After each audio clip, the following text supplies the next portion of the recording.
Hello everyone, 12th standard, subject economics, chapter 3, topic assumptions of the Say's law of market. In our previous video, we had discussed about classical theory of employment. அதாவது வேலை வாய்ப்பு பற்றிய தொன்மை கோட்பாடுகள் பற்றி நம்ம போன வீடியோவில் பார்த்தோம்.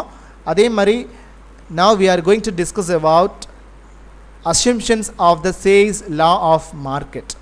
அதே மாதிரி சேயினுடைய சந்தை விதியின் எடுகோள்கள் என்னென்ன, அவர்களுடைய சந்தை விதியின் எடுகோள்கள் என்னென்ன அப்படிங்கிறத பற்றி நம்ம என்ன பண்ண போகிறோம், ஃபர்தராக ஒன் பை ஒன் பார்க்க போகிறோம். So see here students, assumptions of Say's law of market. law of market என்னது, சந்தை விதி. ஸோ இதனுடைய அவர்களுடைய சந்தை விதியினுடைய assumptions என்னென்ன. So Say's laws of market is based on the following assumptions. கீழே கொடுக்கப்பட்டிருக்க ஒவ்வொன்றா. No single buyer or seller of commodity. So என்ன பண்ணுறாங்க, ஒரு தனி வாங்குபவரோ அல்லது விற்கக்கூடியவரோ அல்லது ஏதாவது உள்ளீடுகளோ, அதாவது சம் இன்புட். ஸோ என்ன பண்ணுறோம், இன்புட்னா என்ன சொல்லுவோம், ஏதாவது இன்புட் அதாவது உள்ளீடுகள்னு சொல்லுவோம். இது என்ன பண்ணாது அப்படின்னு சொல்கிறாங்கன்னா கேன் அஃபெக்ட் ப்ரைஸ். என்ன பண்ணாது, ஒரு தனி வாங்குபவரோ விற்பவரோ அல்லது ஏதாவது உள்ளீடுகளோ என்ன பண்ணிடாது அப்படின்னு சொன்னால் என்ன பண்ணிடாது, எந்த விதமான பொருள்களுடைய விலையிலையும் சேஞ்சஸை கொண்டு வந்துடாது, மாற்றத்தை கொண்டு வந்துடாது அப்படின்னு சொல்கிறாங்க. ஓகேவா. ஸோ இது யாருடைய விதியில் ஒரு அசம்ஷனாக இருக்குன்னா இந்த சேஸ் அவனுடைய லா ஆஃப் மார்க்கெட்டில் ஒரு அசம்ஷனாக இருக்குது. அதே மாதிரி ஃபுல் எம்ப்ளாய்மெண்ட், அதே மாதிரி என்ன முழு வேலை நிலை இங்கே வந்து என்ன ஆகும், நிலவும் அப்படின்னு சொல்கிறாங்க. யார், இந்த சேஸ் அவர்கள். So people are motivated by self interest. இதில் இருக்கக்கூடிய எல்லா நபர்களும் எப்படி இருக்கிறாங்க அப்படின்னு சொல்லி பார்த்தோன்னா மோட்டிவேட்டட் பை செல்ஃப் இன்ட்ரெஸ்ட். அவங்களாவே சுயமாகவே என்ன பண்ணியிருக்கிறாங்க, மோட்டிவேட் பண்ணிக்கிறாங்க. ஸோ எதுக்காக, self interest determines economic decisions. பொருளாதாரத்தினுடைய முடிவுகளை எடுக்கிறதுக்கு அவங்க சுயமாகவே என்ன பண்ணிக்கிறாங்க, அவங்கள மோட்டிவேட் பண்ணிக்கிறாங்க அப்படின்னு சொல்கிறாங்க. ஸோ அதனால் என்ன பண்ண முடியும், ஈஸியாக அவங்கள என்ன பண்ணலாம், அவங்களுடைய சுய விருப்பங்களை வந்து பொருளாதார முடிவுகளை எடுக்கிறதுக்கு எல்லா விதமான நிர்ணயத்தையும் கொடுக்குது. ஸோ அதே மாதிரி the laissez faire policy is essential. So அதே மாதிரி முக்கியமான ஒரு விஷயம் எது அப்படின்னு சொல்லி பார்த்தோன்னா இந்த அரசினுடைய தலையிடா கொள்கை இருக்கு இல்லையா. ஸோ அதன் மூலிமா என்ன நடக்குது அப்படின்னு சொல்லி பார்த்தோன்னா for an automatic and self adjusting process of full employment. தானாகவே என்ன ஆகிடுது, ஆட்டோமேட்டிக்காக செல்ஃப் அட்ஜஸ்டிங்காக என்ன ஆகிடுது, இந்த அன்எம்ப்ளாய்மெண்ட்லாம் ஃபுல் அன்எம்ப்ளாய்மெண்ட்லாம் இருக்குது பார்த்தீங்களா, அதே மாதிரி ஈக்லிபிரியம் சமநிலைன்னு சொல்லுவோம். ஸோ இது எல்லாமே இந்த எம்ப்ளாய்மெண்ட் ஃபுல் என்ன எம்ப்ளாய்மெண்ட் இது எல்லாமே என்ன ஆகுது, ஆட்டோமேட்டிக் அட்ஜஸ்ட்மெண்ட் ஆகுது. ஏன் அப்படின்னு சொன்னால் இந்த அரசினுடைய தலையிடா கொள்கை மூலிமா, அந்த லேசிஸ் ஃபேர் பாலிசிஸ் மூலிமா என்ன பண்ணுது, இந்த ஃபுல் எம்ப்ளாய்மெண்ட் ஈக்லிபிரியம் எல்லாமே என்ன ஆகிடுது, அவங்களுக்கு அட்ஜஸ்ட் ஆகிடுது. So market forces determine everything right. அதே மாதிரி தானே சரி செய்து கொள்ளக்கூடிய ஒரு சூழல் வந்து என்ன ஆகிடுது, அங்கே உருவாகிடுது. ஸோ அடுத்து பாருங்கள், there will be a perfect competition in labour and product market. So என்ன பண்ணுறது, பர்ஃபெக்ட் காம்படிஷன் அங்கே வந்து என்ன பண்ணுறதுன்னு சொல்கிறாங்க. இந்த லா ஆஃப் மார்க்கெட்டில் என்ன பண்ணுது, பர்ஃபெக்ட் காம்படிஷன் நிலவுது. யாருக்கு இடையில் பர்ஃபெக்ட் காம்படிஷன் நிலவுது, ஒவ்வொரு லேபருக்கும் அண்ட் ப்ராடக்ட் மார்க்கெட்டுக்கும். ஸோ ப்ராடக்ட் மார்க்கெட் என்னது, அந்த பொருளினுடைய சந்தைக்கும் அந்த லேபருக்கும் என்ன இருக்குது, ஒரு பர்ஃபெக்ட் காம்படிஷன் நிலவுது அப்படின்னு சொல்கிறாங்க. எதில் இதை சொல்கிறாங்க, இந்த சேஸ் அவர்களுடைய லா ஆஃப் மார்க்கெட் அப்படிங்கிற அந்த அசம்ஷனில் சொல்லிட்டு வராங்க. Then there is wage price flexibility. So அதே மாதிரி என்ன சொல்கிறாங்க, கூலி மற்றும் விலையில் நெகிழ்வுத்தன்மை உண்டு. ஸோ கூலியிலேயாகட்டும் ஒரு பொருளுடைய விலையிலேயாகட்டும் ஃப்ளெக்சிபிலிட்டி இருக்கும் இல்லையா. ஸோ இப்போ மார்க்கெட்டில் என்ன இருக்குது, ஒரு மார்க்கெட்டில் ஒரு வேஜ் கொடுக்குறாங்க, ஒரு வேலையை செய்கிறாங்க அப்படின்னு சொன்னால் அதில் கூட குறைச்சி என்ன பண்ணிக்கலாம், அவங்ககிட்ட ஈஸியாக பேசிக்கலாம். ஸோ அதே மாதிரி ப்ரைஸ் ஃப்ளெக்சிபிலிட்டினா என்னது, அங்கே விற்கக்கூடிய பொருட்களில் வாங்கக்கூடிய பொருட்களில் எவ்வளோ ப்ரைஸ் வந்து அவங்க டிட்டர்மைன் பண்ணியிருக்கிறாங்களோ அதுலேருந்து கூட குறைச்சி நம்ம என்ன பண்ணிக்கலாம், ஃப்ளெக்சிபிலிட்டி பண்ணிக்கலாம். ஸோ அவங்கள்ட்ட பேரம் பேசும்போது கூடவோ குறைவோ நம்ம என்ன பண்ணிக்க முடியும், பேசி அதை அந்த குட்ஸை நம்ம வாங்கி நுகர முடியும் இல்லையா. ஸோ அதே மாதிரி பாருங்கள், money acts only as a medium of exchange. So இந்த சந்தை விதியில் என்ன பண்ணுறாங்க, ஸோ மணி அப்படிங்கிற ஒரு விஷயம், பணம் அப்படிங்கிற ஒரு விஷயம் எதுக்கு மட்டுமே யூஸ்ஃபுல்லாக இருக்குது அப்படின்னு சொல்கிறாங்கன்னா அந்த எக்ஸ்சேஞ்ச் பண்ணுறதுக்கு, எதை எக்ஸ்சேஞ்ச் பண்ணுறதுக்கு, ஒரு பண்டங்கள் அதாவது பரிவர்த்தனைகளுக்கு மட்டுமே பணம் உதவும் அப்படின்னு சொல்கிறது யாரோட கான்செப்டாக இருக்குது? இந்த லா ஆஃப் மார்க்கெட், அவங்களுடைய சேல்ஸினுடைய லா ஆஃப் மார்க்கெட்டில் ஒரு அசம்ஷனாக இருக்குது. ஸோ ஒரு பணம் அப்படிங்கிற ஒரு விஷயம் எதுக்கு மட்டுமே யூஸாக இருக்குது? அந்த பரிவர்த்தனை என்னது, சம் டிரான்சாக்ஷன் எக்ஸ்சேஞ்ச் பண்ணுறாங்க இல்லையா, ஸோ வாங்கக்கூடிய அந்த விற்கக்கூடிய அந்த எக்ஸ்சேஞ்சஸ் ப்ராசஸ் இருக்குது பாருங்கள், அதுக்கு மட்டுமே தான் எது யூஸ்ஃபுல்லாக இருக்குது? இந்த மணி அப்படிங்கிற ஒரு விஷயம் ஒரு மீடியம் மாதிரி செயல்படுது. சரியா? ஸோ அடுத்து பாருங்கள் long run analysis. So long run அனலைசிஸ்னால் என்னது? இது நீண்ட கால பகுத்தாய்வை அடிப்படையாக கொண்டது அப்படின்னு சொல்கிறாங்க. ஸோ நீண்ட கால ஒரு பகுத்தாய்வு அடிப்படையாக என்னது? ஸோ இப்போ இந்த மார்க்கெட் அப்படிங்கிறது என்னது? ஒரு நீண்ட கால ப்ராசஸ் இல்லையா, ரொம்ப கால லாங் ரன் ப்ராசஸ் அப்படிங்கும் போது இது எப்படிப்பட்ட ஒரு பகுத்தாய்வு இருக்கும்? ஸோ லாங் ரன் அனலைசிஸை கொண்டு தான் என்ன பண்ணுவோம்? செயல்படும். ஸோ அதே மாதிரி there is no possibility for over production or unemployment. அதே மாதிரி அதிக உற்பத்திக்கோ அல்லது வேலையின்மைக்கோ வாய்ப்பே இல்லை அப்படின்னு சொல்கிறாங்க. என்ன சொல்கிறாங்க? தேர் இஸ் நோ பாசிபிலிட்டி, என்ன இல்லை, no possibility for over production. Over production என்னது? அதிகப்படியான உற்பத்திக்கு அல்லது அன்எம்ப்ளாய்மெண்ட், ஸோ அதிகப்படியான வேலை இல்லாத நிலைக்கு என்ன இல்லை, இங்கே வாய்ப்பே இல்லை. ஏன்னா இந்த லா ஆஃப் மார்க்கெட், அதாவது மார்க்கெட்டில் சந்தையை பொறுத்த வரைக்கும் நிறைய என்ன மாதிரியான பாசிபிலிட்டிஸ் இருக்குது? ஓவர் ப்ரொடக்ஷனும் இல்லை, ஏன்னா அதிக ரெகுலராக மார்க்கெட் இருக்கிறம்போது என்ன பண்ணலாம், ஈஸியாக அந்த ப்ரொடக்ஷன் பண்ணுறதை என்ன பண்ண முடியும், நம்மளால் சேல்ஸ் பண்ண முடியும். அதே மாதிரி அன்எம்ப்ளாய்மெண்ட் இல்லை, அதிகப்படியாக ரொட்டீனாக நிறைய வேலை வாய்ப்புகள் என்ன பண்ணிகிட்டே இருக்கும், இருந்துகிட்டே இருக்கும். அப்போ அன்எம்ப்ளாய்மெண்ட்டுக்கு அங்கே என்ன இல்லை, பாசிபிலிட்டி இல்லை. எதில்? இந்த மார்க்கெட், லா ஆஃப் மார்க்கெட்டில். ஓகேவா? தென் unutilized resources used until reaches full employment. என்ன சொல்கிறாங்க? பயன்படுத்தப்படாத வளங்கள் இருந்துச்சு அப்படின்னு சொன்னால் முழு வேலை வாய்ப்பு வர்ற வரைக்கும் என்ன பண்ணணும், அவற்றை பயன்படுத்துவது லாபகரமாக இருக்கும் அப்படின்னு சொல்கிறாங்க. ஸோ என்ன பண்ணுறது, பயன்படுத்தப்படாத வளங்கள் இருந்தது அப்படின்னு சொல்லி சொன்னால் சரியா, அது என்ன பண்ணணும், அந்த ஃபுல் எம்ப்ளாய்மெண்ட் வர்ற வரைக்கும் அதை என்ன பண்ணணும், அவங்கள அந்த பயன்படுத்தும் போது அது நமக்கு லாபகரமாக இருக்கும் அப்படின்னு சொல்கிறாங்க.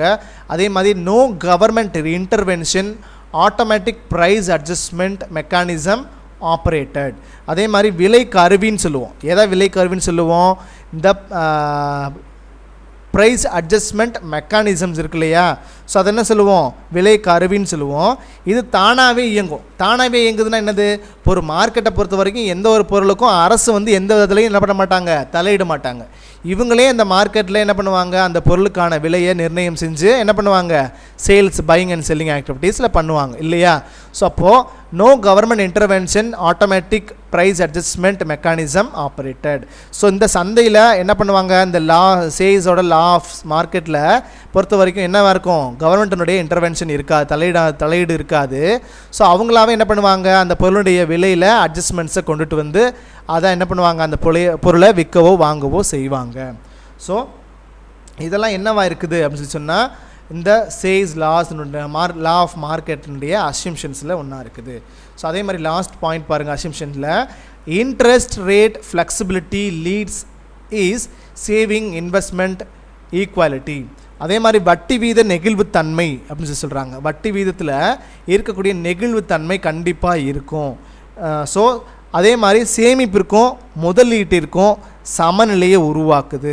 ஸோ முதலீடு செய்கிறது, ஸோ இன்வெஸ்ட்மெண்ட் ஈக்குவாலிட்டி ஆகட்டும், அதே மாதிரி சேவிங்ஸ் ஆகட்டும், ரெண்டுக்கும் சமநிலையான ஒரு விஷயத்தை க்ரியேட் பண்ணுது. எது, இந்த சந்தையில். ஸோ இப்போ நம்ம இன்வெஸ்ட்மெண்ட் பண்ணுறோம் அப்படின்னு சொன்னால் அது இன்வெஸ்ட்மெண்ட் பண்ணும்போது அதுலேருந்து வரக்கூடிய வருவாயை நம்ம என்ன பண்ணலாம், நம்ம செலவுகளுக்கு போக நம்ம கண்டிப்பாக சேவ் பண்ணுவோம் இல்லையா. ஸோ அப்போது சேவிங்ஸுக்கும் நமக்கு இடமளிக்குது, அதே மாதிரி இன்வெஸ்ட்மெண்ட்டுக்கும் ஒரு இடமளிக்கக்கூடிய ஒரு விஷயம் தான் இது, இந்த மார்க்கெட். ஸோ இப்போ இந்த லா ஆஃப் மார்க்கெட்டில், சேல்ஸினுடைய லா ஆஃப் மார்க்கெட்டில் இது ரொம்ப ரொம்ப முக்கியமான ஒரு பாயிண்ட்டாக இருக்குது, ஒரு அசம்ஷனாக இருக்குது. அதே மாதிரி அடுத்து பாருங்கள், இம்ப்ளிகேஷன்ஸ் ஆஃப் சேல்ஸ் லா. ஸோ இம்ப்ளிகேஷன்ஸ்னால் என்ன அப்படின்னு சொல்லி பார்த்தோன்னா, சேயினுடைய விதியின் விளைவுகள் என்னென்னவா இருக்குது, அவர்களுடைய இந்த லா ஆஃப் மார்க்கெட் இருக்கு இல்லையா, அதனுடைய விளைவுகள் என்னென்னவா இருக்குது அப்படின்னு சொல்லியிருக்கிறாங்க. there is no possibility for over production or unemployment. So நம்ம இதில் பார்த்தோம் இல்லையா, முதல்ல பார்த்தோம் இல்லையா. ஸோ அசம்ஷன்ஸ்லேயே நம்ம பார்த்துட்டோம், இந்த சேயினுடைய மார்க்கெட் லா ஆஃப் மார்க்கெட்டில் தேர் இஸ் நோ பாசிபிலிட்டி, என்ன பாசிபிலிட்டி இல்லை, ஃபார் ஓவர் ப்ரொடக்ஷன், அதிகப்படியான உற்பத்திக்கோ அதிகப்படியான வேலையின்மைக்கோ அங்கே இடம் இல்லை அப்படின்னு சொல்லிட்டாங்க. ஏன்னா மார்க்கெட்டில் எப்போவுமே வேலை வாய்ப்பு இருந்துகிட்டே இருக்கும், எப்போவுமே உற்பத்தி பண்ணி பொருட்களை கொண்டாந்து என்ன பண்ணுவாங்க, சேல்ஸ் பண்ணிகிட்டே இருப்பாங்க. அப்போ ஓவர் ப்ரொடக்ஷனுக்கு வாய்ப்பு இல்லை. ஏன்னா ரொட்டீனாக அவங்களுக்கு எவ்வளோ சேல்ஸ் ஆகுது, எவ்வளோ ப்ரொடக்ஷன் பண்ணி கொண்டு வந்தால் போதுங்கிறது அவங்களுக்கு ஆட்டோமேட்டிக்காக தெரிஞ்சிடும். எவ்வளோ வேலை வாய்ப்புன்னா ஆல்ரெடி அவங்களுக்கு அன்எம்ப்ளாய்மெண்ட்டுங்கிறது வேலை இல்லை, ஏன்னா வேலைகள் வந்து இருந்துகிட்டே இருக்கும். ஸோ ரொட்டீனாக நடக்கக்கூடிய ஒரு விஷயம் தான் இது இந்த சந்தைகள்லாம். ஸோ அப்போது என்ன இருக்குது, ஆட்டோமேட்டிக்காக இந்த மாதிரியான விஷயங்களுக்கு நோ பாசிபிலிட்டி அப்படின்னு சொல்கிறாங்க. If there exist unutilized resources in the economy, it is profitable to employ them up to the point of full employment. So இந்த முழு வேலை நிலைமை வந்து எப்போ அடையுதோ அது வரைக்கும் நம்ம எதை யூஸ் பண்ணணும், இந்த மாதிரியான அன்யூட்டிலைஸ்டு ரெசோர்ஸஸை நம்ம என்ன பண்ணணும், நம்ம பொருளாதாரத்தில் யூஸ் பண்ணணும். அதை ப்ராஃபிட்டபிள்காக, அதாவது லாபகரமாக எப்படியெல்லாம் நம்ம அதை யூஸ் பண்ண முடியுமோ அப்படியெல்லாம் நம்ம என்ன பண்ணணும், ஒரு குறிப்பிட்ட பாயிண்ட் வரைக்கும் நம்ம என்ன பண்ணணும், அதை யூஸ் பண்ணணும். எப்போ வரைக்கும், இந்த ஃபுல் எம்ப்ளாய்மெண்ட் வர்ற வரைக்கும். சரியா? So this is true under the condition that factors are willing to accept rewards on a par with their productivity. So அதே தான் சொல்கிறாங்க பாருங்கள். ஸோ பயன்படுத்தாத வளங்கள் வந்து நம்மளோட நாட்டில் இருக்குது அப்படின்னு சொன்னால் முழு வேலை வாய்ப்பு வரக்கூடிய வரைக்கும் அதை என்ன பண்ணணும் அப்படின்னு சொன்னால் அந்த பயன்படுத்தப்படாத வளங்களை பயன்படுத்திகிட்டே இருக்கணும். அன்யூட்டிலைஸ்டு ரெசோர்ஸஸ் இருக்கு இல்லையா, அதை ப்ராஃபிட்டபிள், அதாவது லாபகரமாக இருக்கிற வரைக்கும் அதை பயன்படுத்திக்கிட்டே இருக்கணும். லாபகரமானது முழு வேலை வாய்ப்பு வர்ற வரைக்கும் அந்த அன்யூட்டிலைஸ்டு ரெசோர்ஸஸை நம்ம என்ன பண்ணிகிட்டே இருக்கணும், பயன்படுத்திகிட்டே இருக்கணும். அதே மாதிரி உற்பத்தி காரணிகள் இருக்குது பாருங்கள். உற்பத்தி காரணிகள் என்ன சொல்லுவோம், ஸோ 4 ஃபேக்டர்ஸ் இருக்கு இல்லையா. ஸோ அதெல்லாம் வந்து அதன் உற்பத்தி திறனுக்கு இணையாகக்கூடிய வரையில் நம்ம என்ன பண்ணணும், ஏற்றுக்கொள்ளணும் அப்படின்னு சொல்கிறாங்க. அதே மாதிரி தேர்ட் பாருங்கள், ஆஸ் ஆட்டோமேட்டிக் ப்ரைஸ் மெக்கானிசம், அதாவது நம்ம முதல்ல பார்த்தோம் நம்ம அசம்ஷன்ஸில். ஸோ ஆட்டோமேட்டிக் ப்ரைஸ் மெக்கானிசம்னால் என்ன சொல்லுவோம், விலை கருவி வந்து தானாகவே இயங்கும். எங்கே, இந்த லா ஆஃப் மார்க்கெட்டில் விலை கருவினா என்னது, இந்த ப்ரைஸ் வந்து அட்ஜஸ்ட்மெண்ட்லேயே தான் போகும். ஸோ சந்தை அப்படிங்கிற போது அந்த ஒவ்வொரு பொருளுக்கும் ஒவ்வொரு கஸ்டமருக்கும் ஒவ்வொரு கன்சியூமருக்கும் வேறுபட்டுகிட்டே இருக்கும். ஏன்னா அவங்க ஃபிக்ஸ் பண்ணுறது தான் ப்ரைஸு. ஸோ எப்படிப்பட்ட நபர் அந்த கன்சியூமர் அப்படிங்கிற பேசிஸில் அவங்க என்ன பண்ணிகிட்டே இருப்பாங்க, அந்த ப்ரைஸ் லெவலை வந்து மாற்றிட்டே இருப்பாங்க. யார், அங்கே இருக்கக்கூடிய அந்த செல்லர். புரியுதா? ஸோ இப்போ இந்த மார்க்கெட்டில் என்னது, இந்த ப்ரைஸ் மெக்கானிசம் அப்படிங்கிறது தானாகவே இயங்கக்கூடியது அப்படின்னு சொல்லி சொல்கிறாரு. ஸோ இந்த இதெல்லாம் வந்து என்னது, சேவினுடைய விதியினுடைய விளைவுகள் தான் நம்ம பார்த்துட்டு இருக்கிறோம். ஸோ இப்போ இந்த ஆட்டோமேட்டிக் ப்ரைஸ் மெக்கானிசம் இருக்கிறதுனால operates in economy there is no need for government intervention. என்ன பண்ணலாம், ஸோ இந்த அரசினுடைய தலையீடுகளை வந்து நமக்கு இங்கே தேவையே இல்லை. எதில், இந்த லா ஆஃப் மார்க்கெட்டில். ஓகேவா? So our J.M. Keynes emphasized of role of the state. என்ன சொல்கிறாரு, ஸோ விலைக்கருவி வந்து தானாகவே இயங்குறதுனால அரசனுடைய தலையீடு நமக்கு இங்கே தேவை இருக்காது அப்படின்னு சொல்கிறாரு. அதே மாதிரி interest flexibility brings about equality between savings and investment. என்ன சொல்கிறாங்கன்னா, வட்டி வீத நெகிழ்வுத்தன்மை இருக்குது இல்லையா. ஸோ வட்டி விகிதத்துலேயும் நம்ம என்ன பண்ணுவோம், ஒரு ஃப்ளெக்சிபிலிட்டி இங்கே க்ரியேட் ஆகும். ஸோ அப்படி ஃப்ளெக்சிபிலிட்டி இருக்கிறதுனால அதில் வரக்கூடிய அந்த சேவிங்ஸுக்காகட்டும் அல்லது ஏதாவது முதலீட்டுக்காகட்டும் ரெண்டுமே எப்படிப்பட்டதாக இருக்கும், ஒரு ஈக்குவாலிட்டியாக இருக்கும். ஸோ அந்த flexibility of rate of interest இருக்கிறபோது இங்கே இதெல்லாம் இருக்கும். ஸோ இந்த equality between savings and investment. So சேமிப்புலையாகட்டும் அல்லது முதலீடுலையாகட்டும் ரெண்டுலேயும் எப்படி இருக்கும், ஒரு ஈக்குவாலிட்டி க்ரியேட் ஆகிட்டு இருக்கும். ஸோ இங்கே இந்த லா ஆஃப் மார்க்கெட்டில்.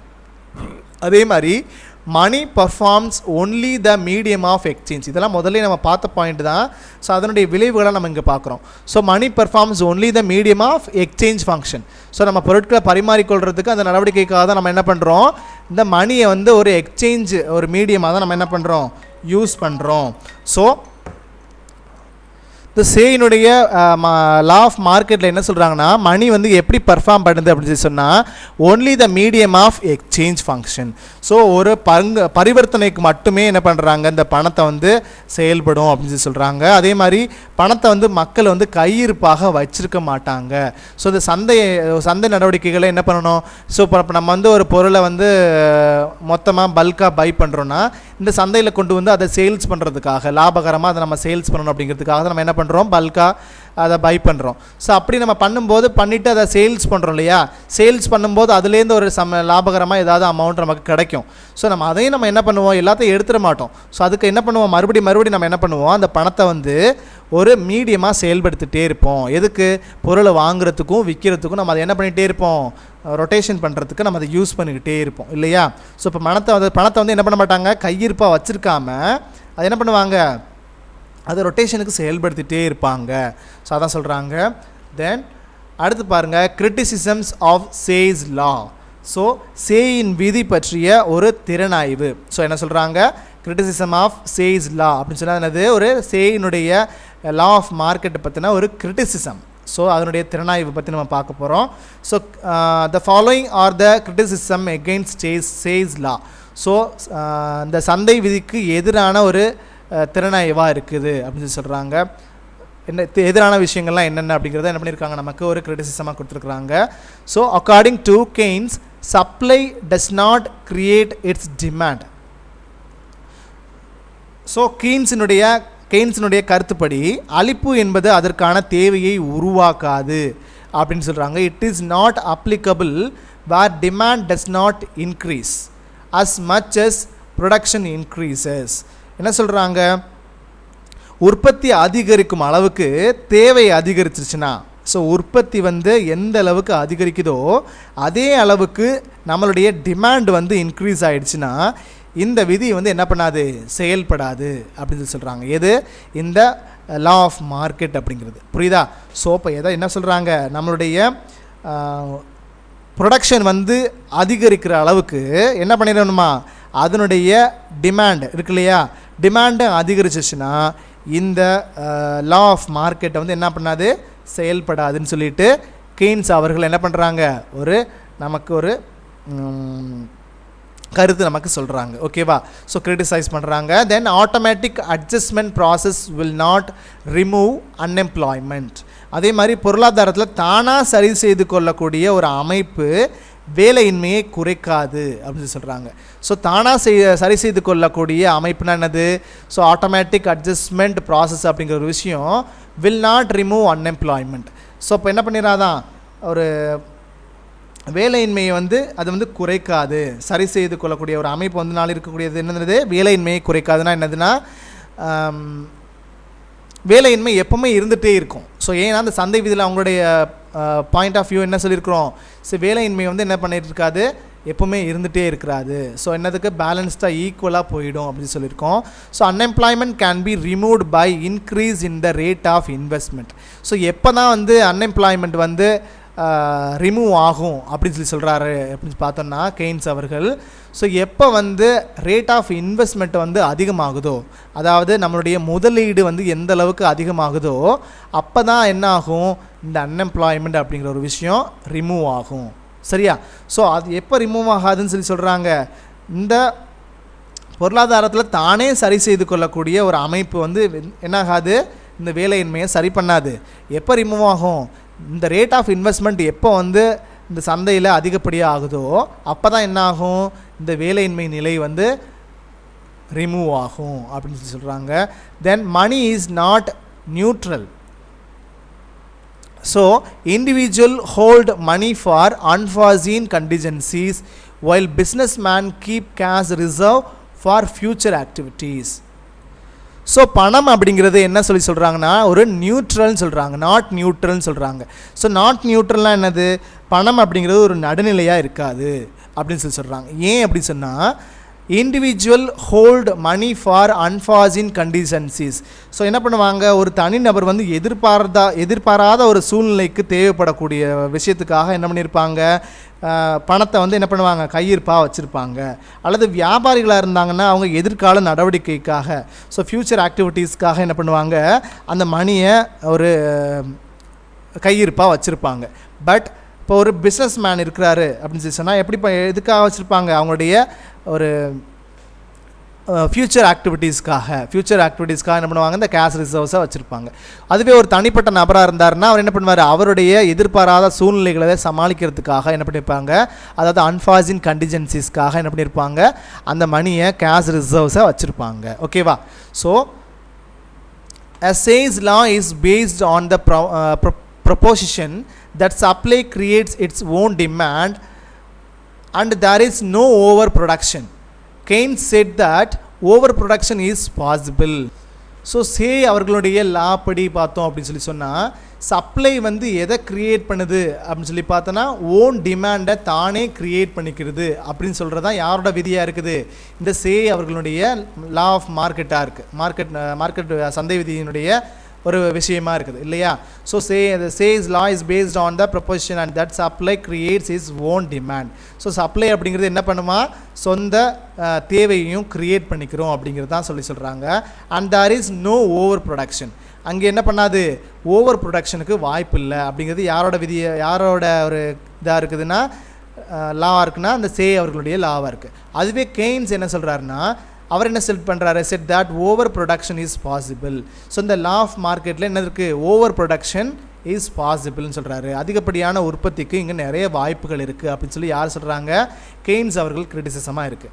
தென் Keynes regard full employment as a special case because there is under employment in capitalistic economy.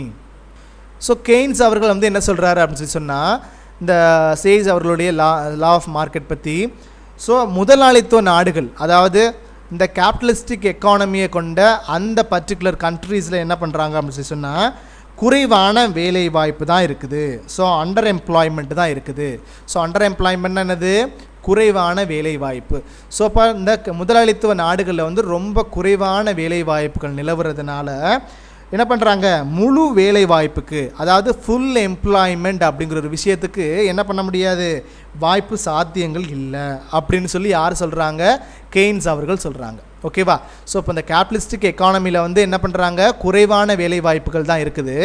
அப்போது ஃபுல் எம்ப்ளாய்மெண்ட்டுக்கு என்ன இல்லை, வாய்ப்புகள் வந்து என்ன இருக்குது, சாத்தியமே இல்லை அப்படின்னு சொல்லி என்ன சொல்கிறாங்க, கெய்ன்ஸ் அவர்கள் கூடுறாங்க. அதே மாதிரி the need for state intervention arises in the case of general over production and mass unemployment. So Say's அவர்கள் என்ன சொல்லியிருக்கிறாங்க, த லேசிஸ் ஃபேர், அந்த லேசிஸ் ஃபேர் ஒரு ஆக்ட் இருக்கு இல்லையா, ஸோ அரசினுடைய தலையிடா கொள்கை இருக்குது பார்த்தீங்களா. ஸோ அதை வந்து அவர் என்ன பண்ணுறாரு அப்படின்னு சொல்லி சொன்னால், அவரை வந்து அதாவது என்கரேஜ் பண்ணுறாரு. ஆனால் அரசினுடைய தலையிடா கொள்கையை வந்து என்ன பண்ணுறாரு, இந்த சே அவர்களுடைய லா ஆஃப் மார்க்கெட்டில் அவர் என்கரேஜ் பண்ணுறாரு. பட் இவர் என்ன சொல்கிறாரு, கெய்ன்ஸ் அவர்கள் வந்து என்ன பண்ணுறாரு, என்ன கிரிட்டிசைஸ் பண்ணுறாரு அப்படின்னு சொல்லி சொன்னால், the need of state intervention arises in the case of general over production and mass unemployment. அளவுக்கு அதிகமான உற்பத்தியும் அதிக வேலையின்மையும். ஸோ அளவுக்கு அதிகமான உற்பத்தினானது over production. So over production என்னது, அளவுக்கு அதிகமான உற்பத்தி மற்றும் அதோட என்ன பண்ணுறாங்க, மாஸ் அன்எம்ப்ளாய்மெண்ட், அளவுக்கு அதிகமான வேலையின்மை. ஸோ பல முதலாளித்துவ நாடுகளில் என்ன பண்ணுறாங்க அப்படின்னு சொல்லி சொன்னால் இருக்கிறதுனால அரசு தலையீடு அவசியம் அப்படின்னு என்ன பண்ணுறாரு, கெய்ன்ஸ் அவர்கள் என்ன பண்ணுறாங்க, நமக்கு சொல்கிறாங்க. ஸோ அதிகப்படியான ப்ரொடக்ஷனும் அதிகப்படியான அன்எம்ப்ளாய்மெண்ட்டும் எல்லா விதமான கேபிட்டலிஸ்டிக் கண்ட்ரீஸ்லேயும் இருக்கிறதுனால என்ன பண்ணுறாங்க, இந்த மாதிரி அரசினுடைய தலையீடு இருக்கணும் அப்படின்னு சொல்லி சொல்கிறாங்க. அல்ல அரசினுடைய இந்த லேசிஸ் ஃபேர் ஆக்ட் இருக்கு இல்லையா, ஸோ அது வந்து கண்டிப்பாக இருக்கக்கூடாது, அரசினுடைய தலையீடு கண்டிப்பாக இருக்கணும். ஏன்னா ஓவர் ப்ரொடக்ஷனும் நமக்கு இருக்க வேண்டியதில்லை, அதே மாதிரி அன்எம்ப்ளாய்மெண்ட்டும் அதிகப்படியாக இருக்கணுங்கிற அவசியம் இல்லை. ஸோ அப்படி இருக்கும்போது அரசினுடைய தலையீடு இருந்துச்சுன்னா இந்த பிரச்சனைகளுக்கெல்லாம் தீர்வுகள் கிடைக்கும் அப்படிங்கிறது யாரோட கருத்தாக இருக்குது, கெய்ன்ஸ் அவர்களுடைய கருத்தாக இருக்குது. ஓகேவா. ஸோ இவ்வளோ தான் ஸ்டூடெண்ட்ஸ். இதில் ஏதாவது டவுட்ஸ் இருந்ததுன்னா என்னோடய நம்பருக்கு கால் பண்ணி டவுட்ஸை கிளியர்ஃபை பண்ணிக்கோங்க. அன்டில் தென் பாய் ஸ்டூடெண்ட்ஸ்.